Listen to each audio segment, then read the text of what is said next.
Since 2009, since the last 5 years, the attacks, not destroyed, attacks on churches 102. Hello, fellas. Yes, this is another edition of the Religious Skeptic. Welcome to the channel. And don't forget to subscribe to the channel and so that you'll be part of this community where we discuss religious issues. For some time now, Nicki Minaj, the American rapper, has been speaking about the Nigerian Christian genocide, and Donald Trump also spoke a lot about it. Some section of Nigerians are not happy about it, especially we know who. They ain't happy about it because it is exposing what they do in that country. And most of them are in denial of the situation. If you didn't listen, if you didn't hear what Nicki Minaj actually said, just watch the video. In way too many places. In Nigeria, Christians are being targeted, driven from their homes, and killed. Churches have been burned. Families have been torn apart, and entire communities live in fear constantly, simply because of how they pray. Sadly, this problem is not only a growing problem in Nigeria, but also in so many other countries across the world, and it demands urgent action. And I want to be clear. Protecting Christians in Nigeria is not about taking sides or dividing people. It is about uniting humanity.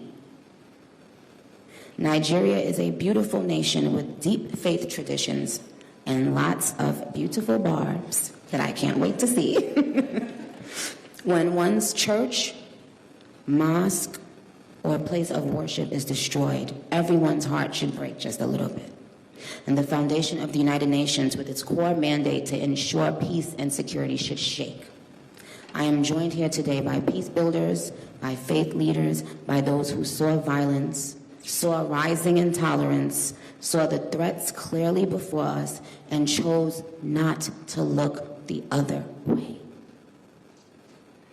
I am inspired by their work to build interfaith ties, to see the humanity across the lines which might divide us, and to fight for security and liberty for all those who pray. I look forward to our discussion today, and I hope it will encourage deepened solidarity for us to urgently work together to ensure every person can enjoy the right to believe, to worship, and to live in peace. Barbs. Now, after the denial, it didn't take long after that, then this happened. Now, I guess my obvious question to you is, if it's not 100,000, then how many Christians have been murdered since 2009? And if it's not 18,000 Christian churches that have been destroyed, how many is it? Last 2 years, there have been 52 churches, depending on which region, again, you are referring to, because there are different regions in Nigeria, and there are, I can give you the figures right here now. So, well, how many since 2009? Since 2009, since the last 5 years, the attacks, not destroyed, attacks on churches 102. This is when the Nigerian Foreign Minister lied PIERS MORGAN Uncensored. And that was a bizarre moment that it took foreigners like Goldie, the Canadian former MP, to also add her voice to the situation, because she understands that more than the average Nigerian. Even the Nigerians themselves in general still deny this. So it is only taking the foreigners to defend the African. What's happening in Nigeria is jihad. It's the exact same thing that happened on October 7 by Islamists when they broke into Israel and murdered Jews yelling Allahu Akbar. It's the exact same thing that ISIS terrorists did to the Yazidis in Iraq. It's the exact same thing that happened in Lebanon.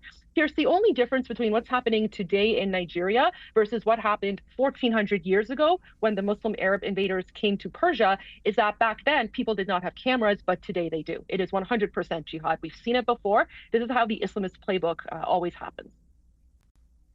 Well, I don't think that the foreign minister was denying that bad things have been happening. He's just denying that it constitutes a genocide and that the numbers Of of course, because reported his deaths of government is a Christians, part of it. of murders of Christians. I think his government is complicit. Right now, you have an Islamist government in Nigeria. One of the things that he didn't mention to you is that typically it's been a constitutional convention in Nigeria that if the prime minister is Muslim, then if the president is Muslim, then the vice president is Christian. If the president is Christian, then the vice president is Muslim. This is intended to have a proper representation of the Nigerian population. Right now, you have a Muslim president, and then they decided to choose a Muslim vice president, and so there is actually no Christian representation in the Islamist government. By the way, this is a government that is working closely behind the scenes with the Islamic Republic of Iran. You should ask the foreign minister why Nigerian school children are holding pictures of the Ayatollah, who is a brutal dictator and is murdering my people in Iran. People need to look into the linkages between the current Nigerian government and the Islamic Republic of Iran. I was a politician for 7 years, Piers, and I can tell when someone is lying and avoiding the truth. That's exactly what this foreign minister is doing, and shame on him. Pastor Dachobon, who is leading this crusade to prevent the Christian genocide, was also interviewed on PIERS MORGAN UNCENSORED, and this was what he said. I've performed several genocide burial more than 70 times. Imagine some of the graves are 501 people killed in one night in Dogonahawa village named Gembru. The Nigerian government downplayed that one because the Islamic are controlling the government. So the Nigerian government, if I may just jump in there, the Nigerian government has vehemently denied there is a genocide of Christians in Nigeria.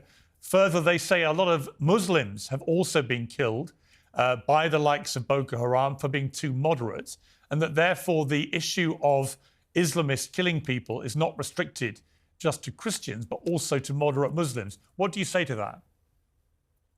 So let me give you the background of what happened. This is the background with initial fact-finding. They created Boko Haram by many that are in hierarchy of the government to remove Goodluck, who is a Christian. This is what happened. They steer them. They caused riot every village. And the people run away, they were relocated. And their target is to kill the Christian. Because Goodluck is a Christian. That's why Goodluck says my blood is not worthy for other people. An African, you still denying thinking that a white man or Donald Trump is interested in your resources in your country, then you are dumb. If it has to take foreigners to defend the Africans, then why not just prefer the foreigners to the Africans? Because African leaders don't mean anything good for their citizens. They mean practically nothing for their citizens. These very citizens actually defend them. Meanwhile, millions of people are being killed, thousands of people are being killed. Only foreigners are the ones speaking for the Africans. And this is where the problem is. It is disheartening. The worst aspect of this is seeing the old lady struggling to run away from these terrorists. I have a grandmother. I don't know. Whatever your thoughts are, ladies and gentlemen, it is disheartening. Put that in the comment section and see you. Don't forget to subscribe to the channel, The Religious Skeptic, and also put your comments in the comment section. Give the video a thumbs up and also subscribe to the channel. See you. Goodbye.